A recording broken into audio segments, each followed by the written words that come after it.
मेघनाथ की मृत्यु के बाद सुलोचना का क्या हुआ?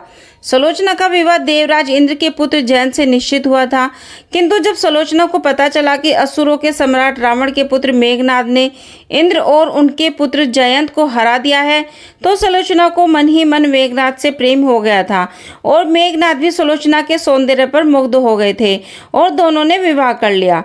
सुलोचना वासुकी नाग की पुत्री और लंका के राजा रावण के पुत्र मेघनाथ की पत्नी थी।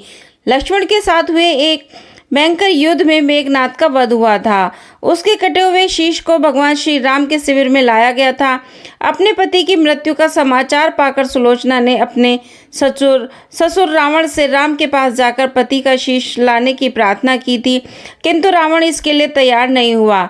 उसने सुलोचना से कहा कि वह स्वयं राम के पास जाकर मेघनाथ का शीश ले आए, क्योंकि राम पुरुषोत्तम राम हैं, इसलिए उनके पास जाने में तुम्हें किसी भी प्रकार का भय नहीं करना चाहिए। रावण के महापराक्रमी पुत्र इंद्रजीत मेघनाथ का वध करने की प्रतिज्ञा लेकर लक्ष्मण जिस युद्ध में भूमि में जाने के लिए प्रस्तुत हुए थे, तब श्री राम जी ने उनसे कहते हैं कि लक्ष्मण, रण में जाकर तुम अपनी वीरता और रण कौशल से रावण पुत्र मेघनाथ का वध तो कर दोगे, इसमें मुझे कोई संदेह नहीं है, परंतु एक बात का विशेष ध्यान रखना कि मेघनाथ का मस्तक भूमि पर किसी भी प्रकार न गिर पाए, क्योंकि अगर मेघनाथ एक नारी व्रत का पालक है और उसकी पत्नी परम पतिव्रता है, ऐसी साध्वी के पति का अगर मस्तक पृथ्वी पर गिर पड़ा तो हमारी सारी सेना का ध्वंस हो जाएगा और हमें युद्ध में विजय की आशा त्याग देनी पड़ेगी। लक्ष्मण अपनी सेना लेकर चल पड़े। समरभूमि में उन्होंने वैसा ही किया। युद्ध में अपने बाणों से उन्होंने मेघनाथ का मस्तक उतार लिया, पर उसे पृथ्वी पर गिरने नहीं दिया। हनुमान उस मस्तक को रघुनंदन के पास ले आए। मेघनाथ की दाहिनी भुजा आकाश में उड़ती हुई उसकी पत्नी सुलोचना के पास जाकर गिरी। सुलोचना चकित हो गई। दूसरे ही क्षण अत्यंत दुख से कातर होकर विलाप करने लगी, पर उसने भुजा को स्पर्श नहीं किया। उसने सोचा, संभव है यह भुजा किसी अन्य व्यक्ति की भी हो सकती है। ऐसी दशा में पर पुरुष के स्पर्श का दोष मुझे लगेगा। तब निर्णय करने के लिए उसने भुजा से कहा कि यदि तू मेरे स्वामी की भुजा है तो मेरे पतिव्रत की शक्ति से युद्ध का सारा वृतांत लिख दे।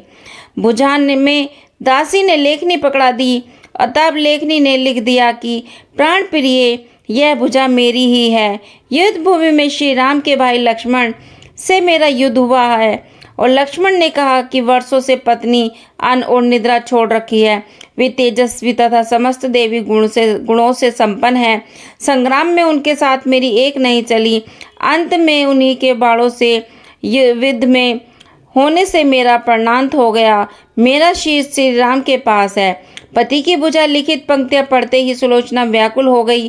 पुत्र वधू के विलाप को सुनकर लंकापति रावण ने आकर कहा कि शोक न करो पुत्री, प्रातः होते ही सहस्त्रों मस्तक मेरे बाणों से कट कट कर पृथ्वी पर लौट जाएंगे। मैं रक्त की नदियां बहा दूंगा। करुण चित्कार करती हुई सुलोचना बोली, पर इससे मेरा क्या लाभ होगा पिताजी?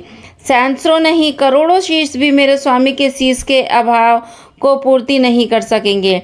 सुलोचना ने निश्चय किया कि मुझे अब सती हो जाना चाहिए, किंतु पति का शव तो रामदल में पड़ा हुआ था, फिर वह कैसे सती होती? जब अपने ससुर रावण से उसने अपना अभिप्राय कहकर अपने पति का शव मंगवाने के लिए कहा, तब रावण ने उत्तर दिया कि देवी, हे पुत्री, राम शत्रु हैं और शत्रु के पास मेरा याचक बनकर जाना संभव नहीं है। तुम 4 घड़ी प्रतीक्षा करो, मैं मेघनाथ का सिर शत्रु के सिर के साथ लेकर आता हूँ।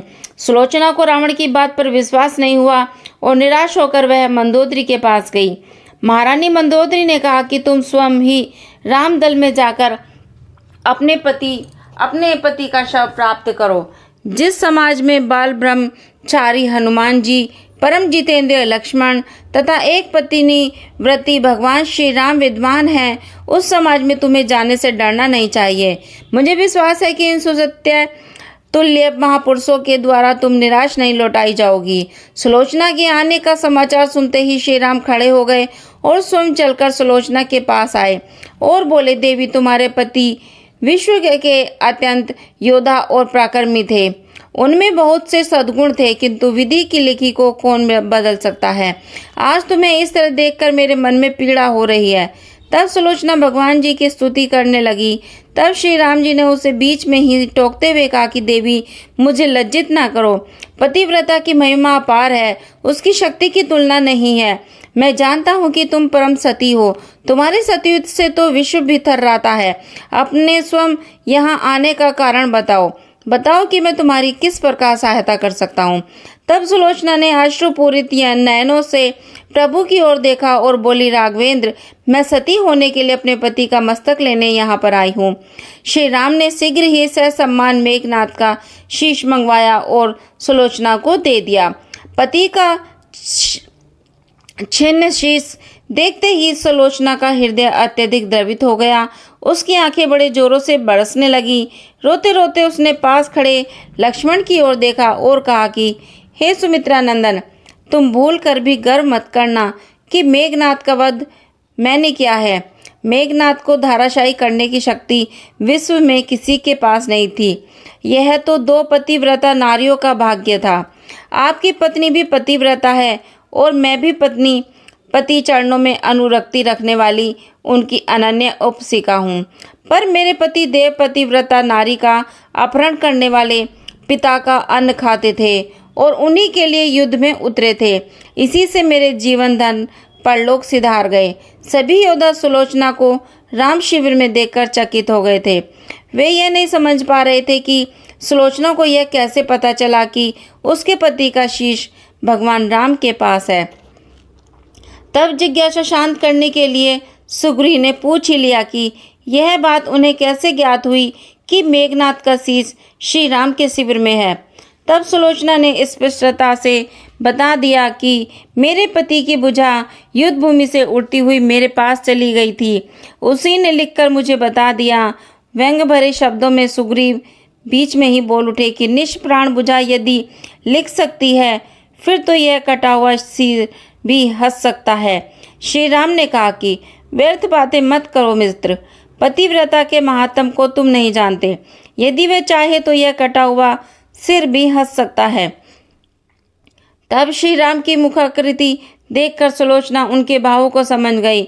उसने कहा, यदि मैं मन, वचन और कर्म से पति को देवता मानती हूँ तो मेरे पति का यह निर्जीव मस्तक हंस उठे। सुलोचना की बात पूरी भी नहीं हुई थी कि तभी कटा हुआ मस्तक जोरों से हंसने लगा। यह देखकर सभी दंग रह गए। सभी ने पतिव्रता सुलोचना को प्रणाम किया।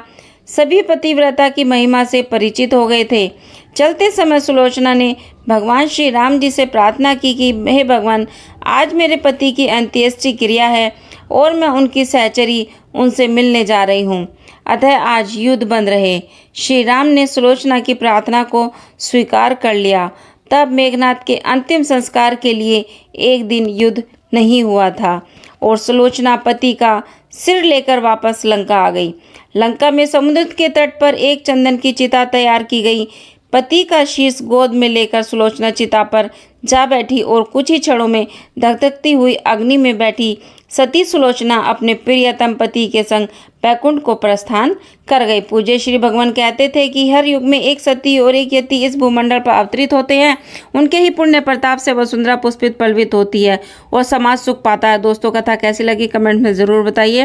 प्लीज़ वीडियो को लाइक करें, शेयर करें, चैनल को सब्सक्राइब करना ना भूलें और please support me. Bye bye, take care.